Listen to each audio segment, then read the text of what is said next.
What's going on, everybody, and welcome back to Comic Breakdown. If you guys are new to the channel, do me a favor and hit that sub button, hit that notification bell, make sure you're not missing any of the awesome content that we have coming out. And with it being Sunday, we are jumping into our indie comics weekend. Picking up with one of my favorite indie comics, we are jumping into Operation Eclipse with issue number 3. And it has been 1 year since I have covered issue number 2. You can check out issues 1 and 2 down in the link in my description as well as the top of this video. Though I will say the quality just in the last year of my videos has greatly increased, at least in my opinion. And as we get into Operation Eclipse, be sure to check out their Kickstarter. Their issue number 4 is ongoing right now, which means you can go support it, get issue number 4 for as little as $5, I believe. And these indie guys, they greatly appreciate any kind of support you can give, even if it is simply just sharing their link on your social media, because exposure is everything. The writer for this comic is Ray Merrick III, illustrator is Dino Agor, colors is Avery Ferdinand, and letters is Francisco Zamora. These guys work with great effort to put out these amazing comics, and they make almost little to no profit at all. So if you enjoy this comic, please be sure to go down, check their Kickstarter out, help them out, support them in any way you can. And when we last left off with Reynolds Mason, aka Eclipse, we had the introduction of Stinger, another vigilante that has been operating in St. Louis. Not really knowing who she is or where she comes from, this issue is going to be clearing that up for us. And so with that being said, let's dive into this breakdown. Alright gang, so as we dive into issue number 3, we are picking up with Reynolds and Claude. Now Claude, he really seems to be the brains behind this entire operation that is Team Eclipse. He's the guy with the information. He's the guy with the know-how. He is the one that is mentoring Reynolds into becoming this amazing vigilante. But even so, we see a lot of mistrust between the two. There seem to be secrets, both of them holding onto their own secrets. This team really hasn't built that camaraderie that comes with just years of experience. The experience of working together as one whole unit. And though the two of them, they have a very brief conversation, Reynolds walks away from this conversation knowing that he really approached it very poorly, that he was being a very big jerk to him, and he wants to go and apologize. But when he goes to look for him, Claude has already left because he got a text message asking for him to meet up. And this meetup, it brings us somewhere at 5 a.m., a random park in St. Louis. And Claude is meeting up with a young woman. This young lady just so happens to be his daughter. Not only is she his daughter, she is Stinger. She is the other mass vigilante that Eclipse had run into. Now, Eclipse and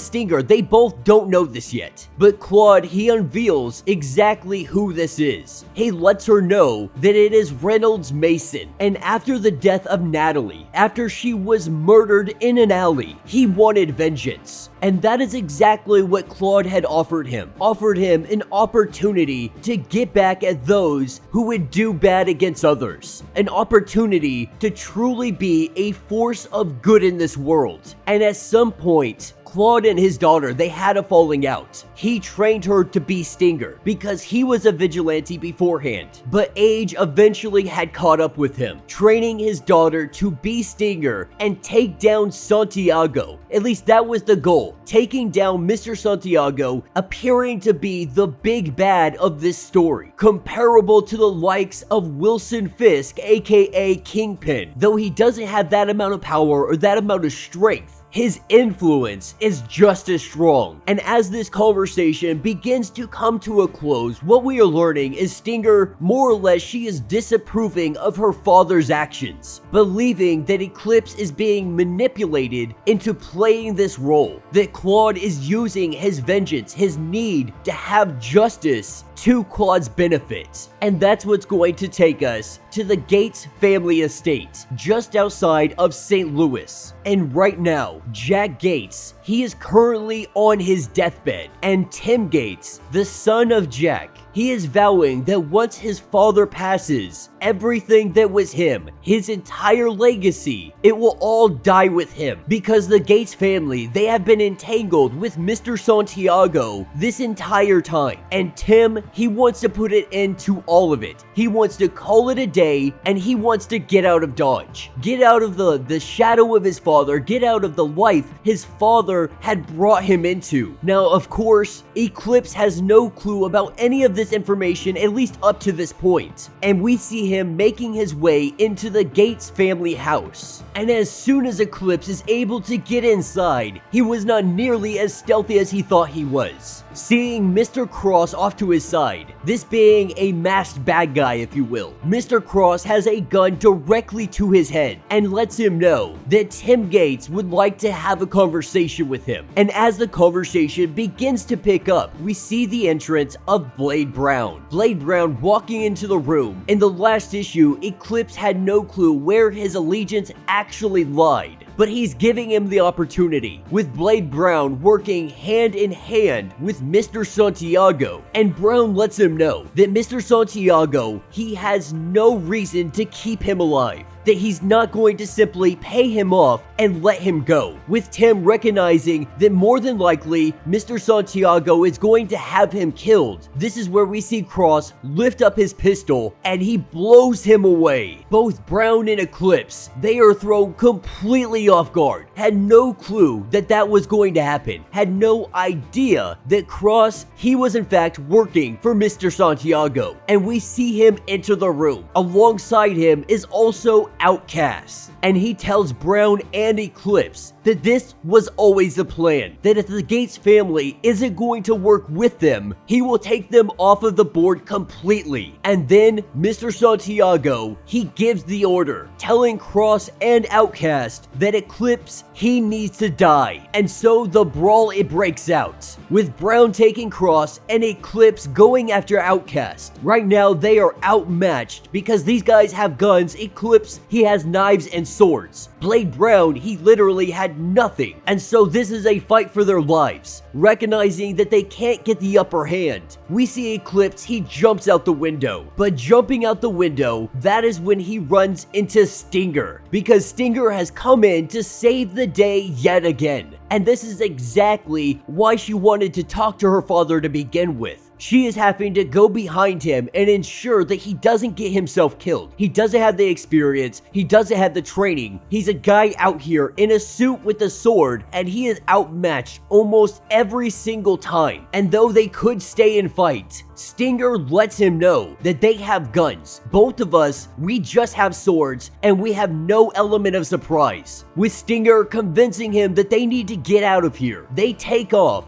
Not really sure on the location of Blade Brown at this point. Eclipse is able to make his escape with Stinger, the two of them meeting up on a rooftop, and they both expose exactly who they are, with her taking off her helmet, saying that her name is Nia. With Reynolds finding this information out, now he wonders why Claude would never tell him that his daughter was also a vigilante known as Stinger that he has already run into. But the question is, what do we do now? The goal had always been to take down Mr. Santiago. The end game was to take him off of the board. But something bigger might be on the horizon. That something bigger is coming in the shape of Project Powerhouse. A man being experimented on. We see him grasp incredible strength. And with this strength, he's knocking down doors, he's throwing guards off to the side. Not sure what he is, not sure what happened to him. His eyes begin to glow white, and that will be the end of this issue. So let me know what you guys think down in the comments. As we close out this video, I am going to share a couple of these variant covers, a couple of these pinups that are just absolutely amazing. My personal favorite is Eclipse and Red Knight. Red Knight coming from the comic known as Red Knight by Just Justin Cristelli, and I love that pinup so much that I framed it. I actually have it hanging on my wall right now. But when it comes to this indie comic, you guys know it, I absolutely love Unparalleled Comics. They got Stellar Odyssey, they got Dragonfly, they got Operation Eclipse. It may take them a while to get comics out because they go through Kickstarter, because they have to go through the whole indie process. The payoffs truly are worth it. The artwork in this is absolutely phenomenal. The cover art for Operation Eclipse is always just out of this world good. We always get a great amount of pages. And the story, it really is starting to build up. We're finally figuring out what world he's living in. We're finding out the bad guys that exist in this world. But we're also learning that Eclipse, while he may look super awesome and